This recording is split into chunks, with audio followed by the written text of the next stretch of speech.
नमस्कार दोस्तों, मैं मनजीत सिंह अपने नए वीडियो नए टॉपिक के साथ। आज का जो हमारा टॉपिक है वो है अक्षांश व देशांतर, लैटिट्यूड्स एंड लॉन्गिट्यूड्स। अब ये लैटिट्यूड्स एंड लॉन्गिट्यूड्स क्या है, इनकी क्या ज़रूरत है। आपने देखा होगा, ग्लोब को देखा होगा कि इस प्रकार जो पृथ्वी का प्रतिरूप है एक प्रकार से, जिसको हम ग्लोब कहते हैं, उसके हॉरिजॉन्टली ऐसे और वर्टिकल इस प्रकार कुछ लाइनों का जाल बिछा हुआ है। यानी ये हॉरिजॉन्टली और वर्टिकल लाइनें मिलाकर के एक जाल बनाती हैं, ग्रिड बनाती हैं। और यही जो लाइनें हैं, ये जो इस प्रकार जा रही हैं पूर्व से पश्चिम की ओर या उत्तर से दक्षिण की ओर आ रही हैं, यही जो लाइनें हैं वो अक्षांश और देशांतर लाइंस हैं। हमने इनके बारे में ही आज पढ़ना है।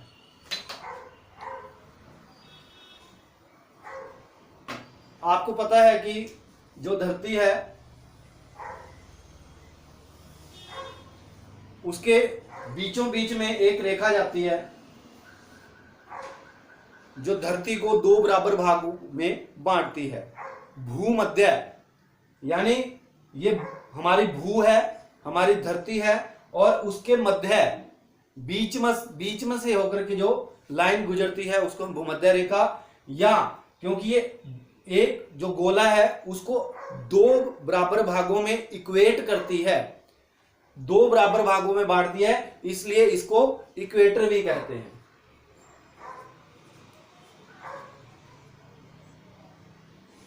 और ये जो इक्वेटर है धरती को दो बराबर भागों में बांट रहा है, जैसा कि आप देख रहे हैं, यानी एक गोले को दो गोलों में बांट रहा है।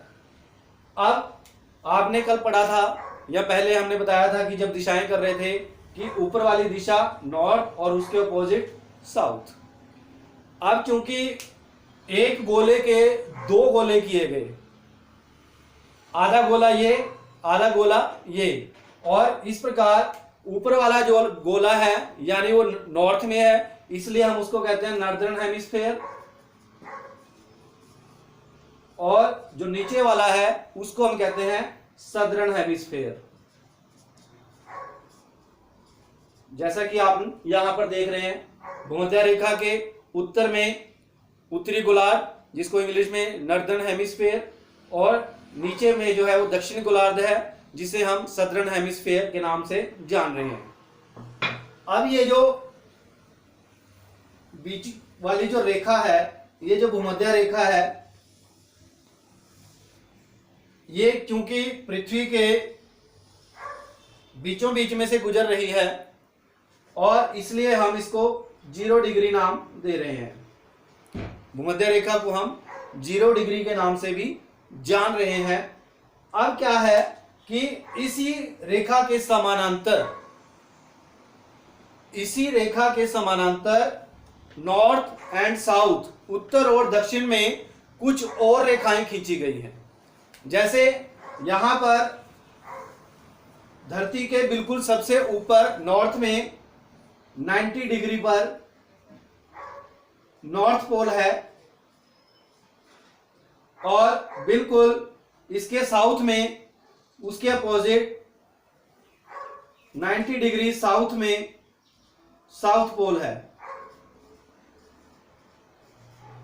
उत्तरी ध्रुव, दक्षिण ध्रुव। अब क्या है कि इस भूमध्य रेखा से नॉर्थ पोल तक और साउथ पोल तक 1 डिग्री के अंतराल में, 1 डिग्री के अंतराल में इस प्रकार कुछ रेखाएं खींची गई हैं, क्योंकि वो हर 1 डिग्री के बाद आ रही हैं और 0 से लेकर के 90 तक जा रही हैं। तो इसका मतलब 90, यहां पर हमें कुछ लाइंस दिखाई दे रही हैं नॉर्थ में, जिन्हें हम पैरेलल्स ऑफ इक्वेटर कहते हैं। और उसी प्रकार नीचे जो है दक्षिण में भी इसी प्रकार 1 डिग्री के अंतराल में हमें कुछ रेखाएं देखने को मिल रही हैं। पैरेलल्स ऑफ इक्वेटर हैं ये भी, या लैटिट्यूड्स कह सकते हैं, पैरेलल्स ऑफ लैटिट्यूड्स, और ये साउथ में है, इसलिए इनको हम कहते हैं कि 0 डिग्री से 90 डिग्री उत्तर और 0 डिग्री से 90 डिग्री दक्षिण। ये कुल संख्याएं जो है देखा जाए कि 90 ऊपर हैं और 90 नीचे हैं, तो कुल वो 180 बनेंगी, लेकिन क्योंकि बीच में एक रेखा और जा रही है इस प्रकार, और इसको जब एक ऐड करेंगे तो ये 181 या 181 बनेंगे। लेकिन याद रखिए कि ये अक्षांश है, 90 ऊपर है 90 नीचे है, लेकिन जो आखिरी लाइंस है 90 डिग्री नॉर्थ में 90 डिग्री साउथ में, वो एक लाइन नहीं है बल्कि एक पॉइंट है, एक लाइन नहीं है, एक बिंदु है। इसलिए हम इसमें से, क्योंकि 79, अगर हम इसमें से दो एक एक निकाल दें, 90 डिग्री में से एक निकाला ऊपर वाला, क्योंकि वो रेखा नहीं लाइन है, उसी प्रकार साउथ में भी ये 90 डिग्री वाला जो है वो रेखा नहीं पॉइंट है। इसलिए जब हम 2 निकाल देंगे तो इस प्रकार हमें पता चलेगा कि जो कुल रेखाएं हैं पैरेलल्स ऑफ जो लैटिट्यूड्स हैं वो 179 है, जबकि हमारे जो टोटल लैटिट्यूड्स हैं वो 180, 90 प्लस 90 और प्लस 0 डिग्री 181 है। We have to remember that the total latitudes are 181 and parallels of latitudes are 179। अब क्या है कि हमारे पास एक बड़ी समस्या आ जाती है कि ऐसे 90 डिग्री ऊपर दिखाना, 90 डिग्री नीचे दिखाना, तो बड़ा मुश्किल सा लगता है।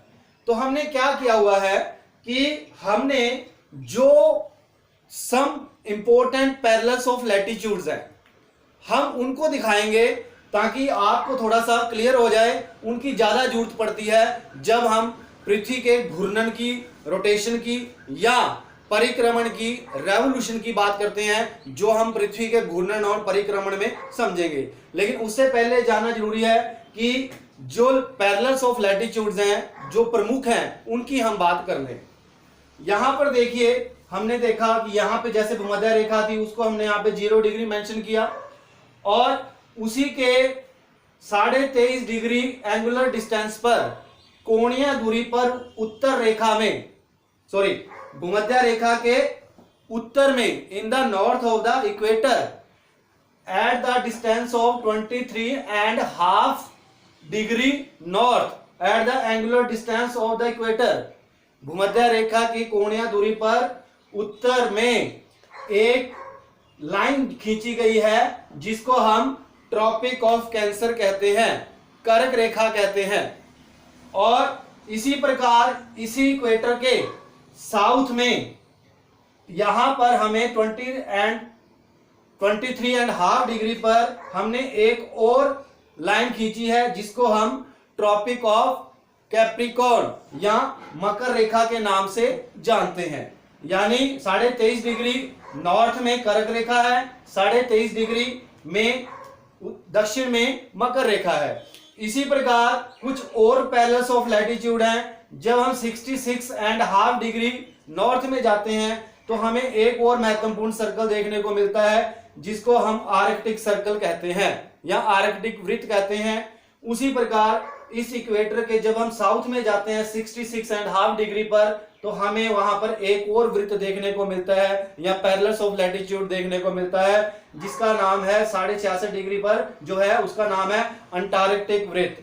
क्योंकि आर्कटिक वृत्त या अंटार्कटिक वृत्त क्यों कहते हैं हम, क्योंकि हमें पता है कि यहाँ पर 66.5 डिग्री पर ऊपर जब जाते हैं धरती के, तो यहां से हमें आर्कटिक जो है सागर या महासागर दिखना शुरू हो जाता है, और इसीलिए हमने यहाँ पर इसका नाम रखा आर्कटिक वृत्त। और नीचे जब 66.5 डिग्री पर जाते हैं साउथ में इक्वेटर के, तो हमें वहां पर अंटार्कटिक महाद्वीप और महासागर देखने को मिलता है, इसलिए हमने इसका नाम दिया अंटार्कटिक वृत्त।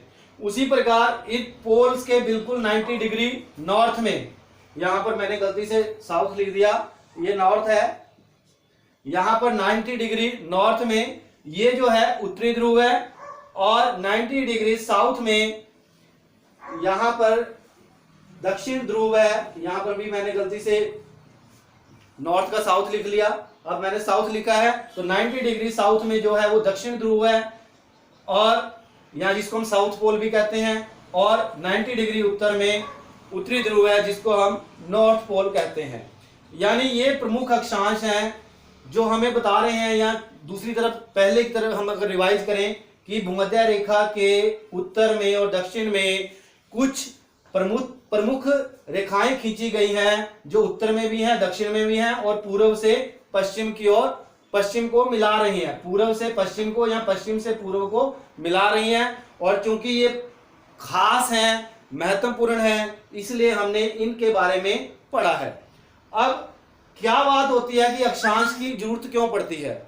अक्षांश क्या होता है? वैसे तो दोनों चीजें, अक्षांश और देशांतर, किसी भी स्थान के बारे में पता हमें बताते हैं।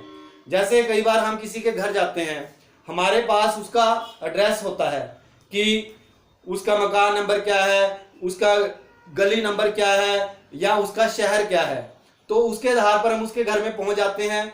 लेकिन जब हम किसी पहाड़ पर होते हैं तो हमें समझ में नहीं आता कि हम कैसे ढूंढें।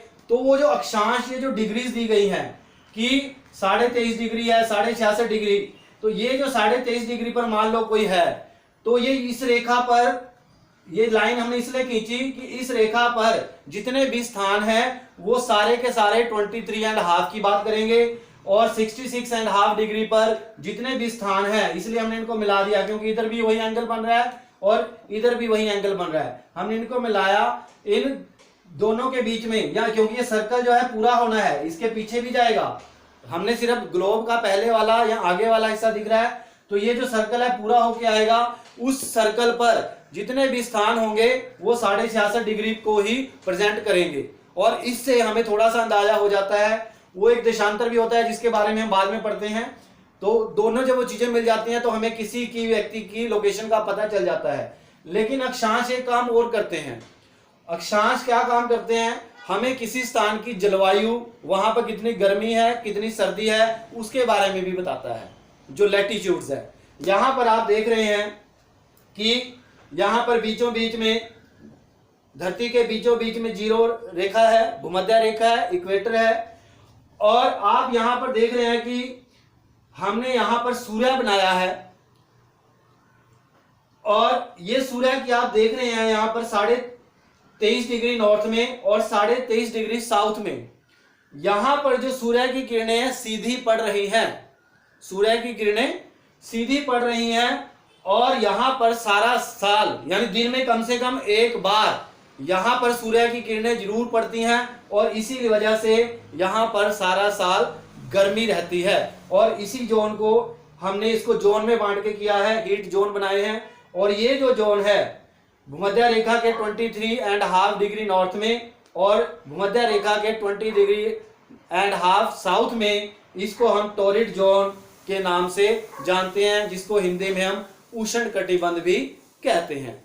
उसी प्रकार आप देख रहे हैं 23.5 डिग्री नॉर्थ से 66.5 डिग्री नॉर्थ तक, और 20.5 डिग्री साउथ से 66 डिग्री साउथ तक, हाफ साउथ तक आप देख रहे हैं कि ये यहां पर जो सूर्य की किरणें हैं, the rays of suns are falling vertically, सीधी नहीं है, वो तिरछी हैं। और इस तिरछी होने की वजह से क्या हो रहा है कि यहां पर जो सूर्य की जो उष्मा है या जो गर्मी है वो कम है, और यहां पर भी और यहां पर भी, यानी 23.5 डिग्री उत्तर से लेकर के 66.5 डिग्री नॉर्थ तक, और 23.5 डिग्री साउथ से 66.5 डिग्री 66.5 डिग्री साउथ तक जो है सूर्य की किरणें जो है पड़ रही हैं, लेकिन सीधी नहीं पड़ रही। इसलिए यहाँ पर इसको न ज्यादा गर्मी होती है न ज्यादा सर्दी होती है, इसलिए हम इसको टेम्परेट जोन